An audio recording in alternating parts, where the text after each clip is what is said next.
तुम्हारे कितने यार है, तुम्हारी माँ के कितने यार हैं, तुम कितनों के साथ होटलों में जाती हो, कितनों के साथ सोती हो, कितनों के साथ तुम्हारे गलत ताल्लुकात है, कितनों के साथ तुम्हारे गलत रिलेशन है। ये पंजाब पुलिस के एहलकार आपसे तफ्तीश कर रहे हैं? जी हल्फन कहती है? जी, हल्फन मैं अल्लाह पाक को हाजिर नाजिर करके कहती अब हूँ। ये तो नहीं कि आपके वालिदा की तफ्तीश उसके पास है तो आप अपने नहीं पास नहीं से झूठ बना रही हो? नहीं नहीं, मेरी माँ बेगुनाह, उसका इंसाफ अल्लाह करेगा।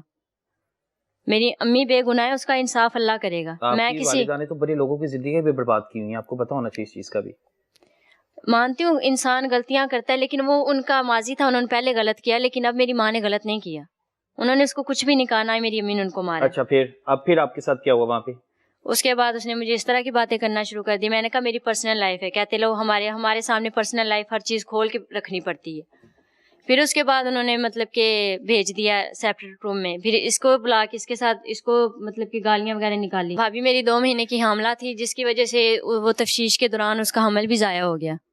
उसके बाद मतलब कि अस्पताल भी वही लेके गए, कौन से अस्पताल में लेके गए, कौन सी जगह पे लेके गए, हमें कुछ भी नहीं पता।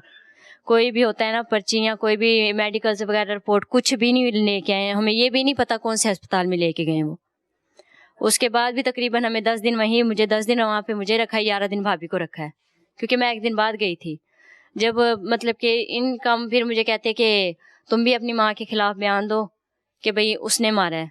मैंने कहा मैंने तो ये बयान नहीं देने।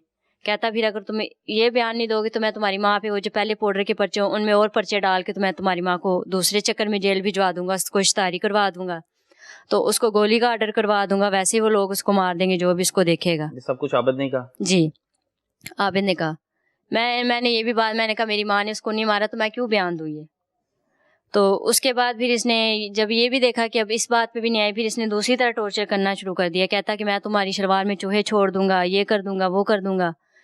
फिर बाद में कहता कि मेरे साथ फिजिकल हो जाओ, तुम्हारी माँ को भी बेगुनाह कर दूंगा, तुम्हारे भाई को भी छोड़ दूंगा, सब मतलब कि तुम लोग के ये केस बंद कर दूंगा। फिलहाल तुम लोग का केस मेरे हाथ में है, मैं जो चाहूँ मैं वो कर सकता हूँ, कलम मेरे हाथ में, मैं तुम्हारी माँ को चाहूँ तो बेगुनाह कर दूँ, चाहूँ तो गुनाहगार लिख के तो सारी जिंदगी तुम्हारी माँ को जेल भिजवा दूँ। चूहे छोड़े थे फिर इसने? नहीं, वैसे डराते थे, टॉर्चर करते थे वैसे। तो उन्होंने फिर कहते थे मेरे साथ गलत ताल्लुकात बनाओ। फिर जब भी आते थे कभी दुपट्टा खींचते थे, कभी गलत गलत जगह पे हाथ लगाते थे। तो जब मतलब कि मेरे साथ इस तरह की हरकतें करते तब भाभी को बाहर भेज देते थे, और जब मतलब कि भाभी के साथ करते तब मुझे बाहर भेज देते थे। और मतलब कि ये इसी दौरान होता था, हमारे पास 2 लेडीज कांस्टेबल की ड्यूटी लगी हुई थी ना, एक ताहिरा थी और एक लुबना थी, एक और भी थी, वो कभी कभार आती होती थी जब मतलब कि किसी की ड्यूटी ऑफ होती थी, फिर वो तब आती थी। और उनकी ये होती थी कि एक आती थी शाम को 9 बजे या 9-10 बजे आती थी और सुबह 6 बजे चली जाती थी, और एक सुबह तकरीबन 12 बजे आती थी और 5 बजे चली जाती थी। और 10 दिन बाद फिर क्यों आपको छोड़ा? 10 दिन बाद इसलिए छोड़ा, हमें एसपी के सामने पेश किया था, एसपी सिद्रा साहिबा के सामने। तो उन्होंने जब उनके सामने पेश करने लगे तो इन्होंने पहले मुझे कहा कि भैया आपने वहाँ पे किसी किस्म का जिक्र नहीं करना कि हमने आप लोग को मारा है या आप लोग को कोई भी बात की है। आपने यही कि अगर आपसे पाँव का पूछ भी ले मैडम साहिबा कि आपके पाँव पे स्वेलिंग की हो तो आप ये कह देना सीढ़ियों से गिर गई थी। ये बताया गया कि आपने तशद्दुद का नहीं बताना जी, और ये भी कहा गया कि 10 दिन जो हमें कमरे में बंद रखा वो भी नहीं बताना। उन्होंने ये तो बताया ही नहीं कि हमें उन्होंने किस दिन कितने दिनों का पकड़ा, ये तो उन्होंने किसी किस्म का जिक्र ही नहीं किया तो वहाँ आप पे। लोगों ने एसपी के सामने जिक्र नहीं किया बिल्कुल भी? नहीं, हमें एसपी साहिबा ने बोलने का मौका ही नहीं दिया। उन्होंने भाई से क्वेश्चन किए और कजन से किए, और उन्होंने पूछा कि ये लड़कियां कौन है। आबिद ने कहा कि ये एक उनकी बहू है और एक बेटी है। उन्होंने कहा आपने लड़कियों को क्यों पकड़ा, उनको रिलीज करें, उनको किस लिए आपने पकड़ा है। और जब उन्होंने इतनी बात की उसके बाद हमें रिलीज किया 11 दिन के बाद भाभी को, 10 दिन बाद मुझे, और रिलीज भी किया। तो इन्होंने मुझे हमारे बहनोई के हवाले किया, मुझे बहनोई भी जो साथ मुलव्वस थे बहनोई के हवाले किया। फिर तब इन्होंने बयान रिकॉर्ड करवाया कि भाई आपने ये बयान दे कि जब मोबाइल पे कि भाई कत्ल तुम लोग की अम्मी ने किया, तो जब हमें इस तफ्तीश के लिए जितनी दफ़ा बुलाएंगे हम आएंगे, और हमने ये बयान दिया है। फिर उसके बाद फाइल्स पे अंगूठे वगैरह लगवाएं कि जिस दिन इन्होंने हमें रिलीज़ किया है, इनसे कहें ना अगर हम झूठ बोले तो ये 10 दिन की फोटेज निकाल के दें। उस दौरान ये 5वें महीने की 26 तारीख के बाद की फोटेज निकलवा फोटेज निकलवा के दें, और वो जो फाइल्स पे अंगूठे वगैरह लगवाएं वो भी निकाल के दें अगर हम झूठ बोल रहे हैं तो। बिल्कुल जी, सवालिया निशान है कि अगर थाना हंजरवाल में 10 दिन तक बच्चों को कमरों में बंद रखा गया है तो लाजमी सीसीटीवी कैमरे लगे हुए हैं, फुटेज निकलेगी, और अगर सबूत निकलते हैं तो मेरे ख्याल से फिर आबिद को सजा देनी चाहिए। अगर ये बच्चियां इल्ज़ाम लगा रही हैं तो फिर इनके खिलाफ भी कार्रवाई होनी चाहिए कि एक पंजाब पुलिस के अफसर पे इल्ज़ाम लगाया जा रहा है और वालिदा भी कह रही है कि मैं पंजाब पुलिस की मंशियात बेचती रही हूँ। इकरा कौन है? इकरा मेरी बहन है। इकरा तो कहती है मेरी बहन गलत है, मेरी माँ गलत है। वो इसलिए कहती है क्योंकि उसकी अम्मी के साथ शुरू से नहीं बनती और ना ही मेरे बहनोई की बनती है।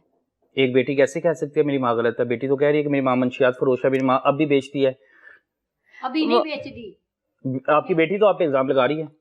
ਉਹਦਾ ਬਿਆਨ ਸੁਣੋ, ਉਹਨੇ ਅਭੀ ਦਾ ਨਹੀਂ ਨਾਮ ਲਿਆ। ਉਹਨੇ ਕਿਹਾ ਵੀ ਆਪਣੇ ਕਦੀ ਵੇਚਦੀ ਸੀ, ਇਸ ਟਾਈਮ ਨਹੀਂ ਵੇਚਦੀ। ਉਹਨੇ ਵੀ ਆਹ ਬਿਆਨ ਦਿੱਤਾ ਤੇ ਨਾਲੇ ਮੇਰੀ ਬੇਟੀ ਦਾ ਮੇਰਾ ਤੇ ਉਹਦਾ ਪਹਿਲੇ ਹੀ ਆਪਸ ਵਿੱਚ ਨਹੀਂ ਬਣਦੀ। ਮੇਰਾ ਜਵਾਈ ਨਾਲ ਮੇਰੀ हुई ਤੇ ਮੇਰੇ ਜਵਾਈ ਦੀ आपकी मुखालफ बेटी का ही बयान आया कि इकरा भी नशा करती थी, इकरा हीरोइन पीती है। कौन? इकरा ने कहा है ना, इकरा ताड़ी ਜਿਹੜੀ ਕੁੜੀ ਹੈ ਨਾ इकरा ਕਹਿੰਦੀ ਹੈ ਤੁਹਾਡੀ ਇਹ ਕੁੜੀ ਜਿਹੜੀ ਹੈਗੀ ਏ ਇਹ ਵੀ ਨਸ਼ਾ ਕਰਦੀ ਏ। ਨਹੀਂ ਨਹੀਂ ਨਸ਼ਾ ਕਰਦੀ ਏ। ਉਹ ਕਹਿੰਦੀ ਉਹ ਡ੍ਰਿਪ ਵਾਲਾ ਸਾਰੀ ਕਹਾਣੀ ਹੈਗੀ ਏ। ਇਹਨੇ ਹੀਰੋਇਨ ਪੀ ਲਈ ਸੀ, ਉਹ ਚੜ ਗਿਆ ਸੀ ਨਸ਼ਾ ਨੂੰ। नहीं नहीं नहीं ऐसी गल कोई भी नहीं, झूठ बोलती है। अगर ऐसी बात है तो टेस्ट अब किस चीज़ का नहीं होता? मेडिकल टेस्ट होते हैं, हर चीज़ के होते हैं, तो वो करवा ले। अगर उसमें लगता है कि मैं नशा करती हूँ तो फिर जो आप कहें मैं वो मानती हूँ। शहजाद कौन है? शहजाद भाई है मेरा। शहजाद भाई है, शहजाद भी आपके खिलाफ बयान दे रहे हैं क्योंकि वो जब भी हमने ये बुशरा आप ही को मतलब कि सोशल मीडिया पे बयान दिए ना, तो उसके दूसरे दिन भाई को फिर उठा के ले गए, क्योंकि उसकी तो इंक्वायरी लगी हुई थी ना उसके पास, मकसूद गुज्जर के पास, तो वो तो उस केस से फ्री है इस केस से। तो इन्होंने जब ये मैंने बयान वगैरह दिए कि आबिद के खिलाफ दिए कि इन्होंने हमारे साथ ये किया, मतलब कि जब हमने अपने हक के लिए आवाज़ उठाई है तो तब भाई को उठा के ले गए कि भाई आप अपने बयान वापस लो। बयान वापस लो। आप मीडिया पे आने से पहले आपने किसी भी बड़े अफसरान के साथ रब्ता किया या उनको कोई एप्लीकेशन दी कि आबिद ने ये हरकतें की हैं? नहीं। क्यों नहीं की दी आपने एप्लीकेशन? हमें इतना आइडिया ही नहीं है, अभी तक नहीं दी आपने, कोई एप्लीकेशन नहीं दी? नहीं। आप लोग को एप्लीकेशन देनी चाहिए हमारे आला अफसरान को। अगर एसपी ने आपका पहले साथ दिया, बकौल आपके ही ना, जी। आपने बताया ना जी कि एसपी सिदरा थी जी, गालबन एसपी सिदरा ने जी जी थानेदार को उसी वक्त कहा कि खवातीन को क्यों, बच्चियों को क्यों उठाया गया है, जी। इनको उसी वक्त रिलीज करो, आप लोगों को छोड़ा गया ना। जी जी। तो जो आप लोगों के साथ हरकतें की थी आपने क्यों नहीं एसपी साहब को बयान दिया? क्योंकि उन्होंने पहले कहा था कि आप लोगों ने किसी किस्म की कोई बात नहीं करनी, नहीं तो हम आपके भाई को भी मारेंगे, क्योंकि उस पे FIR थी ना भाई पे, तो उसका हमें डर था, इस वजह से ना भाभी ने कोई बात की ना ही मैंने की है।